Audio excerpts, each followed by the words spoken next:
Welcome to Cryptonomics, Principles of Cryptocurrency and Investing. Just still here in County Clare for a few more days, and then I head to Dublin and then to Portugal, traveling around, enjoying the good life here in Europe. So the other day, I talked to my friend Chris Guida. We talk about whether it would be a good time to get back into cryptocurrency and which cryptocurrencies, bitcoins or altcoins, should people be looking at. So thank you so much for all those people liking on Facebook and subscribing on YouTube and re-steaming and getting into the discussion on Steemit. Much appreciated. It's a very respectful discussion there on Steemit, which is amazing to see on social media. Let's get into it.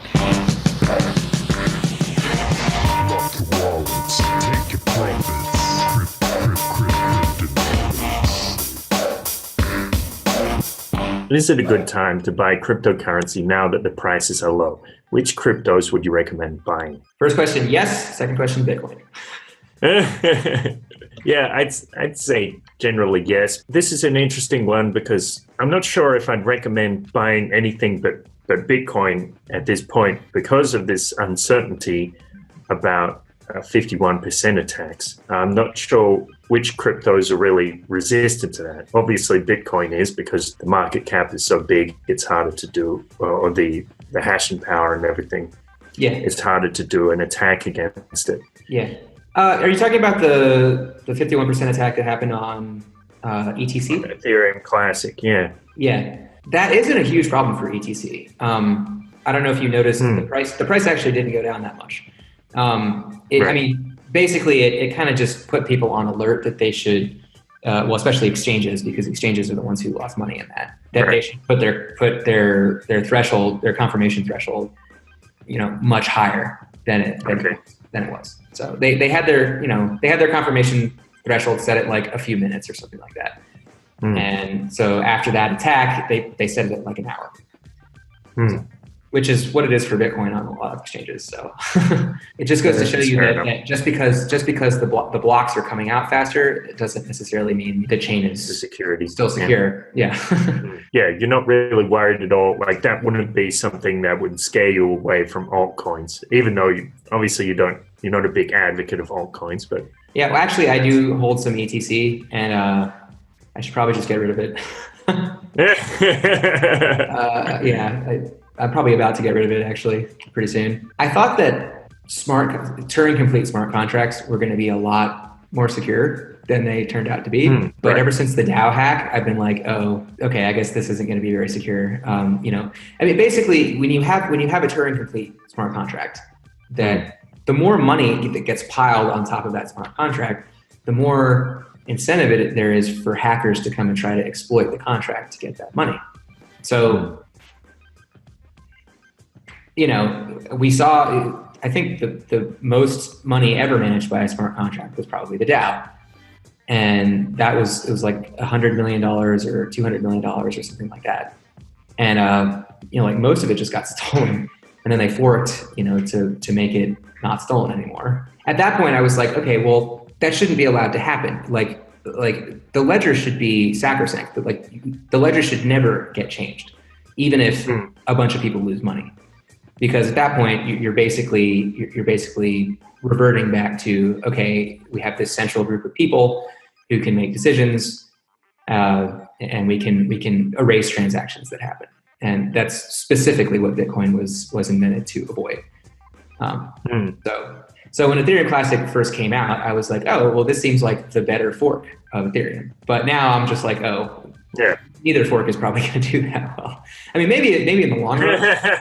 Maybe in like 20 years or something like that, but I just don't see it happening. Well, I think the idea is good, but yeah, I don't know if a Turing complete smart contract is even necessary, but I didn't get that deep technically with it. It's not. Yeah. That's what the Lightning Network is. It's smart contracts which are not Turing complete. They're just very specific operations in Bitcoin script. The other thing was about Ethereum, like with CryptoKitties, when that came out and got really popular, it slowed down the entire network. And it's like, okay, so you finally found a real use case that people were interested in.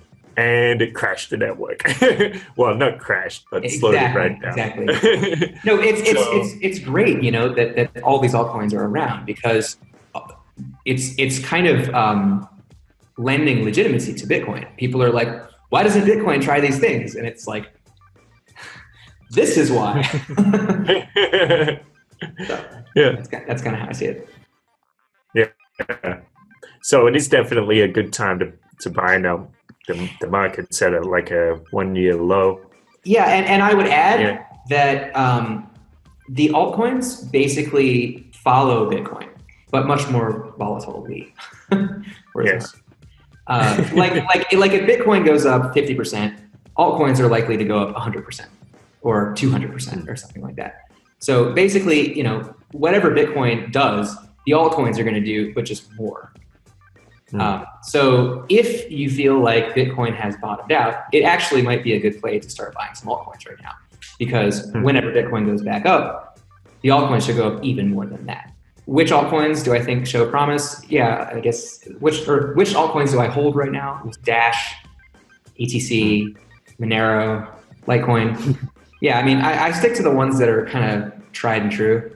I don't like ICOs or kind of new altcoins unless I'm just gonna try and basically pump it up, like just take advantage of a bubble that I see like is about to happen, and then try to sell at the top. I did that once with what was it, Lisk?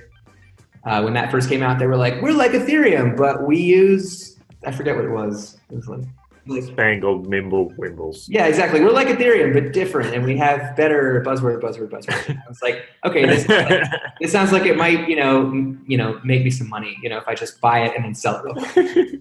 So I tripled my money on that. I usually don't do that because it takes a lot of planning, and you've got to like set your cells, and you know, it's just a lot of work. It's really easy to just find an asset that you think is going to perform well over the long term, and just, you know, accumulate it over time, and then just hold on to it.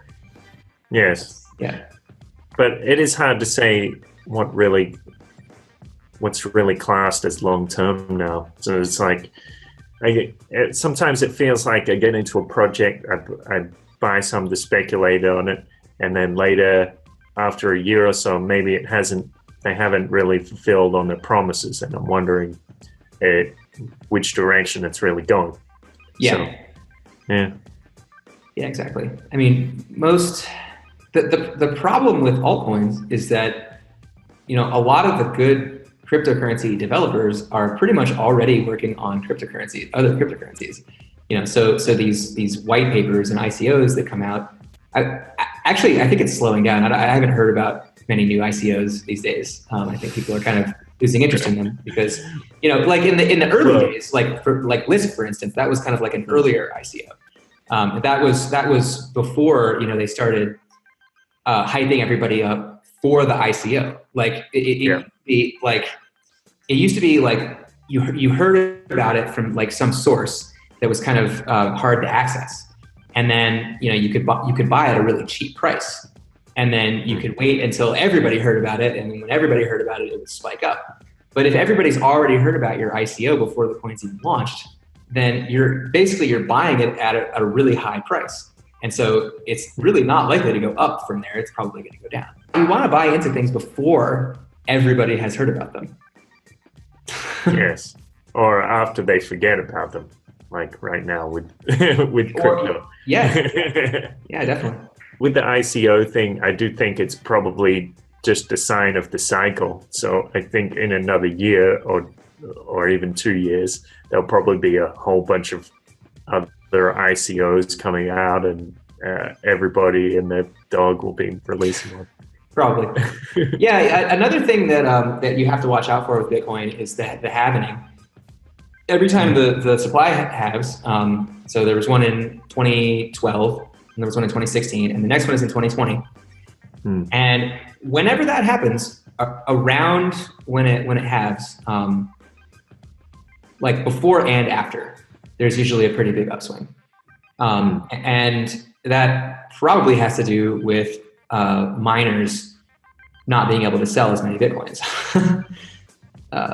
As in, they're not generating as many. They're not generating as many as they were before. So there isn't, basically the sell pressure from miners is just suddenly cut in half. And usually, I think in the last one, the market kind of priced that in. But in the process of pricing it in, you saw an upswing. You saw some kind of new local highs that weren't as high as the previous high, but like the bear market was over basically. And whenever the bear market ends, that's when people start getting in again. So that's the start of the next bubble. So watch out for that in 2020. Yeah, good advice. Thanks again for tuning in to Cryptonomics. Remember to jump onto Facebook and press like, jump onto YouTube and press subscribe. Keep it cool, play it cool, leave a comment on Steam It, ask a question for a future episode. I'm sure I'll be talking to Chris again soon. Thank you so much. Take care and stay grateful.